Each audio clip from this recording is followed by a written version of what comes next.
سوچو، تم سونے جاؤ اور جب جاگو تو 300 سال گزر چکے ہو، کیا تم یقین کرو گے؟ یہ کوئی فلم نہیں، یہ ایک سچی حقیقت ہے جو تاریخ میں لکھی گئی ہے۔ چند نوجوان اپنے ایمان کو بچانے کے لیے بھاگ رہے تھے۔ ان کے پیچھے ایک ظالم بادشاہ تھا جو انہیں زندہ نہیں چھوڑنا چاہتا تھا۔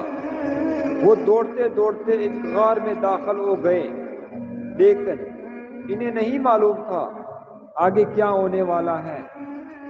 انہوں نے دعا کی اور پھر وہ سو گئے۔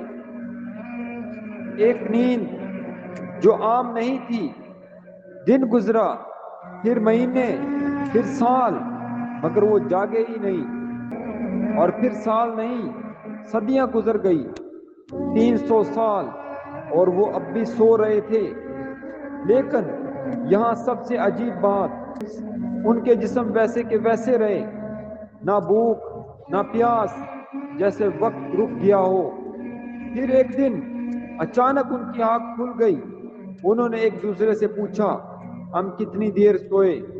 کسی نے کہا 1 دن یا شاید آدھا دن، مگر حقیقت ان کے اندازے سے کہیں زیادہ خوفناک تھی۔ جب وہ غار سے باہر نکلے، دنیا بدل چکی تھی۔ وہی شہر، مگر لوگ بالکل مختلف۔ انہوں نے کھانا خریدنے کی کوشش کی، مگر ان کے سکے دیکھ کر لوگ حیران رہ گئے۔ یہ سکے 300 سال پرانے تھے۔ تب انہیں احساس ہوا کہ وہ وقت سے باہر نکل آئے ہیں۔ وہ نوجوان جو کل بھاگ رہے تھے آج تاریخ بن چکے تھے۔ مگر سوال یہ ہے، کیا واقعی وہ صرف سوئے تھے یا پھر اللہ نے انہیں ایک نشانی بنا دیا تھا؟ اگر تم ہوتے تو کیا کرتے؟